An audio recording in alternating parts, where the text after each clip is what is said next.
박철수 목사입니다. 오늘은 마가복음 5장에 나오는 혈루병에 걸린 여인을 치유하는 본문을 중심으로 살펴보고자 합니다. 성경을 보는 분들은 혈루병이라는 말을 많이 들었지만 아주 간단하게 시작하면 출혈성 자궁염이랍니다. 특별한 이유가 없이 계속 피가 나오는 거죠. 잘은 몰라도 오늘날 과학으로는 고칠 수 있는 병이라고 보겠지만 2000년 전이라는 것은 정말로 멀리 있는 시대죠. 이 본문의 말씀은 이 여인이 많은 의사들에게 많은 괴로움을 받았다고 말하고 있습니다. 그래서 가진 것을 다 허비했죠. 많은 괴로움이라는 것은 참 너무 가난한 상태에서 있는 돈 없는 돈 다 구해가지고 썼기 때문에 여기서 아마 많은 괴로움이라는 표현을 쓴 것 같습니다. 정말 인간이 당할 수 있는 절망적인 상황입니다. 근데 어느 날 예수라는 이름을 가진 분이 놀라운 교훈과 치유하는 능력을 가지신 분이라는 소문을 듣게 됩니다. 이 사건은 제법 조그마한 도회지의 길거리에 있었습니다. 그 길에서 예수께서 길을 가고 많은 군중들이 따르고 있었습니다. 머릿속으로 한번 연상해 보시기 바랍니다. 흥분한 사람들로 꽉 들어찬 꼬불꼬불한 길을 따라 마치 장터의 온갖 소음과 혼잡이 함께 어울리며 시장바닥과 같은 모습이었습니다. 그 무리들은 예수님에 대한 소문을 들었기에 호기심으로 가득 찼습니다. 당연하겠죠. 이미 갈릴리에서는 예수님의 여러 치유와 교훈들에 놀라서 소문이 파다했으니까요. 예수님은 군중들 속에 마치 인간벽에 가두어져 있는 것처럼 빨리 가실 수도 없는 그런 형편이었습니다. 그분의 얼굴은 혼잡한 무리 속에서도 알아볼 수 있는 그런 얼굴이었습니다. 그분의 얼굴은 한 번만 본 사람이라도 결코 잊을 수 없는 그런 얼굴이었고, 그의 눈의 불꽃은 없어지지 않는 뜨거운 모습을 우리들에게 보여주고 있습니다. 특히나 병자들 도시 안팎에 있는 발을 질질 끌고 다니며 먼지투성이의 비참한 인생길을 따라 희망이 없이 떠돌아다니는 인간 쓰레기들이었습니다. 우리들과 이러한 병든 자들은 호기심에 차 예수님을 보고 싶었습니다. 정말 저분이 우리를, 누구를 고칠 수 있으실 건가 하는 그런 것이었고, 또 그렇게 유명한 소문 속에 있었던 그 사람의 얼굴을 보고자 하는 것은 너무도 당연한 상황이었습니다. 그분은 지금 해당장의 딸을 살리기 위해서 가고 있었습니다. 해당장은 그 당시로 말하면 한 고을의 수장이었습니다. 많은 사람들이 존경하는 그런 사람이었습니다. 예수님이 해당장의 딸이라고 해서 특별히 구별해서 해당장의 딸을 고치러 가신 것은 물론 아닙니다. 고통의 소식을 들으시고 방문하시겠다고 하는 자발적인 마음으로 그쪽을 지금 향하고 있었습니다. 그런데 갑자기 이런 상황에서 연약한 한 여인에게 영상의 초점이 옮겨집니다. 이걸 좀 신학적으로 표현하면 샌드위치 기법이라고 말합니다. 전체적인 내용이 해당장의 딸을 고치러 가는 그러한 장면에 굉장히 중요한 장면입니다. 근데 성경의 초점이 바로 한 여인, 그 불행한 여인, 고통받고 있는 그 여인에게 초점이 맞춰지게 됩니다. 여인의 모습은 창백하고 찔려지고 지친 표정에다가 고통이 만들어낸 죽은 주름살들이 이마와 얼굴에 금이 가게 만들었습니다. 그녀의 얼굴은 고통으로 찌들러 있었고 그녀의 몸은 격렬한 고통으로 가득 차 있었습니다. 말이 12년인지 얼마나 오랫동안 병으로 인해서 고통을 당했을지 우리가 상상할 수 있습니다. 그 여인의 병은 모든 고통받는 자들의 전형이었고 그들의 고통을 대표하는 사람이었습니다. 그 여인은 예수님이 자기가 살고 있는 것을 지나가시고 있다는 소문을 들었습니다. 아까 앞에서 말한 소문이라고 하는 것은 그동안 들었던 소문인데 지금 소문은 바로 이 주변에 지금 예수님이 자기 집 뒤로 오고 계신다는 거죠. 그 여인은 갑자기 그 말을 듣고 대담해졌고 환상적이기까지 했습니다. 그의 마음은 가슴이 두근거렸습니다. 낫고자 하는 그 열망이 얼마나 컸겠습니까? 그 여인에게 그동안에 말할 수 없는 좌절과 실패가 있었기 때문에 실패라는 것이 초면은 아니었습니다. 그 여인이 갑자기 그분의 옷을 한 자락이라도 만질 수 있다면 질곡에 찬 병이 나을 수 있다는 확신으로 가득 차 있었습니다. 그 여인은 순간적으로 이런 생각을 했습니다. 그분을 만져볼까? 그래, 그분을 만지면 안 되지. 그 여인은 자신이 다른 사람들과 접촉해서는 안 된다는 성경의 말씀을 완전히 잃어버리고 있었습니다. 감히 혈루병에 걸린 여인이 문둥병도 마찬가지입니다. 사람을 접촉한다는 것은 있을 수 없는 일입니다. 그런데 이 여인은 그 사실조차도 잊어버리고 그분이 지나가시면 머리를 만질까? 아니야. 그것은 불의한 짓이지. 손을 만질까? 아니야. 남자의 손을 만지다니. 그러면 그분이 지나가실 때 옷을 만지면 되겠구나 하는 그런 생각이 있었습니다. 그리고는 그 여인은 허약한 몸으로 용감하게 우리 속을 뚫고 들어갑니다. 그 여인은 힘없는 그 여인은 가냘픈 그 여인은 온 힘을 다해서 필사적으로 빽빽한 무리 속으로 길을 쓰고 들어갑니다.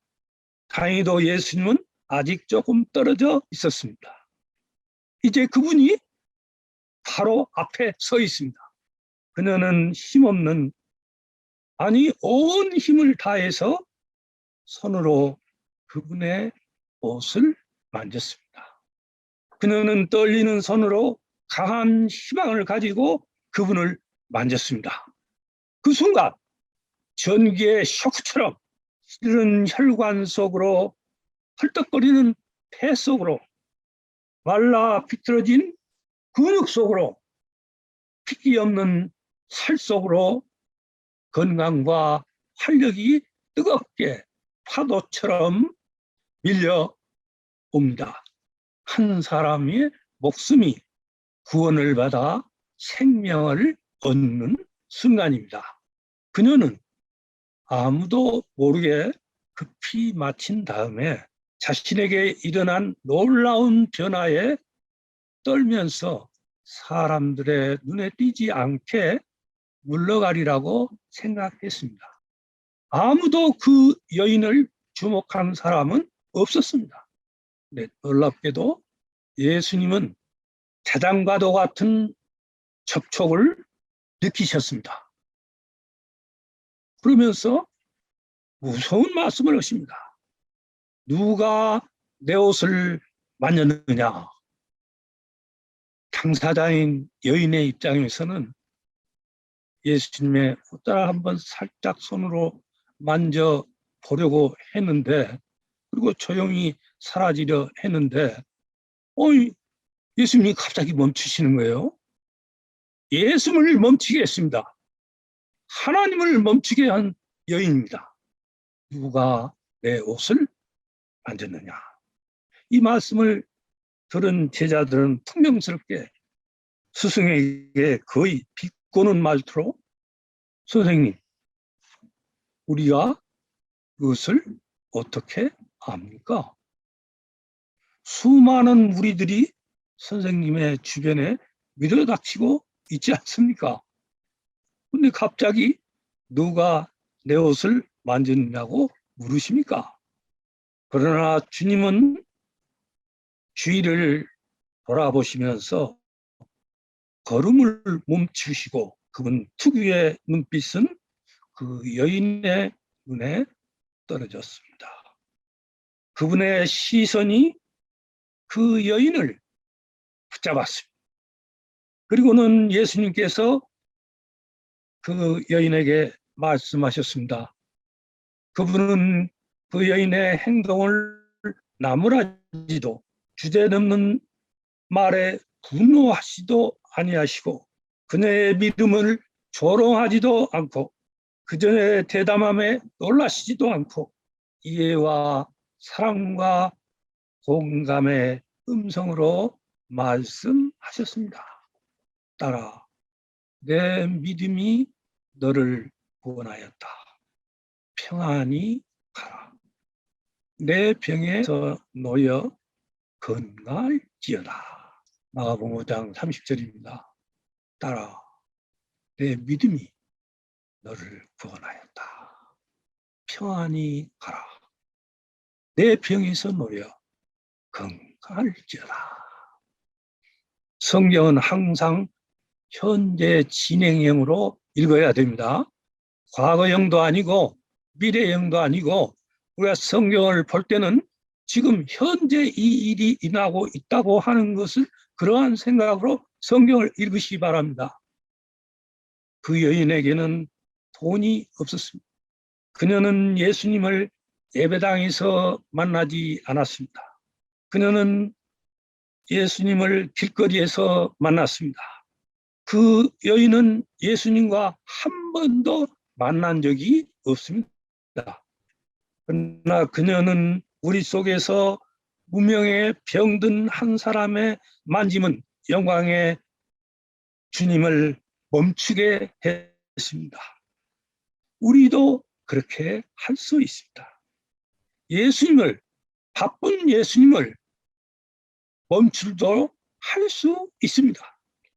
우리는 말할 수 없는 좌절과 고통을 가지고 하나님을 멈추게 할 수 있습니다. 하나님은 지극히 작은 자 한 사람에게 무슨 관심이 있을까 생각할 수 있습니다. 우리의 대다수는 지금도 그분 주위에 때를 지어 모이고 있습니다. 지금도 현재 진행형입니다. 그러나 그분의 주위에 몰려 있으면서도 그분을 만지러 하지는 않습니다. 그분께 무의식적으로 반복적으로 가까이 오기는 하지만 군중들이, 그러나 그분을 만지지는 않습니다. 우리가 지금 예수님을 만지지 않는다면 기차처럼 훌쩍 떠나버리실지 모릅니다. 우리가 만지지 않기 때문에 우리의 생활은 활력이 없는 것입니다. 기독교의 삶은 항상 싱싱하게 이슬을 머금은 듯 그러한 모습으로 살아가야 됩니다. 겉사람은 후패하나 속사람은 날로 새로울 수 있는 그런 신앙을 우리는 가져야 됩니다. 무리 속에 한 사람이 되어서는 안 되는 것입니다. 우리는 주님과 접촉이 없기 때문에 무리들 속에서 행방불명이 된 사람입니다. 행방불명. 예수님께서는 지금도 우리 속에 걸어가고 계십니다. 그런데도 우리는 그분을 만지려 하지는 않습니다. 오히려 우리들이 예수님 곁에 오래 있었기 때문에, 다른 말로 말하면 교회에 열심히 몇십 년간을 다니고 있었기 때문에 우리의 믿음은 타성에 젖고 전진하는 것이 아니라 오히려 후퇴하는 그런 사람이 아닌가 생각합니다. 우리는 이런저런 사정으로 예수님을 만질 필요가 있습니다. 주님은 지금도 우리들을 기다리고 계십니다. 오직 믿음의 손이면 그것으로 족합니다. 믿음. 오늘 말씀을 마치면서 히브리서 11장 1절을 보겠습니다. 그 유명한 믿음은 바라는 것들의 실상이요 보이지 않는 것들의 증거니. 믿음이라고 하는 건 뭐냐? 바라는 것들, 내가 소망하는 것들, 그것들의 실상이 된다는 것입니다. 이건 긍정적 사고와는 다른 겁니다. 돈 많이 달라고, 부자 되어달라고, 그런 기도는, 그런 만짐은, 그것을 위해서 만진다는 것은 예수님께서는 아무 의미가 없는 무리 중에 하나일 뿐입니다. 보이지 않는 것들의 증거다. 에비던스. 보이지 않지만은 그것이 지금 혈루병에 걸린 여인의 모습 속에서 비록 보이지 않지만 아무도 보지도 않고 본인만 알고 있는 것으로 생각했지만 예수님과 나는 보이지 않는 것들의 나음을 받을 수 있는 놀라운 역사가 일어나는 것입니다. 믿음이라고 하는 것은 바로 이 여인의 모습에서 우리가 어떤 것이라고 하는 것을 잘 알 수 있습니다. 믿음을 추상적인 것이 아닙니다. 어떤 관념적인 것이 아닙니다. 어떤 신념도 아닙니다. 믿음이라고 하는 것은 구체적인 대상, 그리고 그 대상이 무슨 말씀을 하시고 그 말씀이 어떤 능력을 가지고 있는가 하는 대상에 대한 믿음, 메시지를 우리가 분명히 알고 따르는 것이고, 그리고 우리가 예수님을 만지는 것입니다. 혈루증에 걸린 이 여인의 믿음을 가지고 계십니까? 우리에게도 그 믿음이 필요한 때인 것 같습니다. 감사합니다.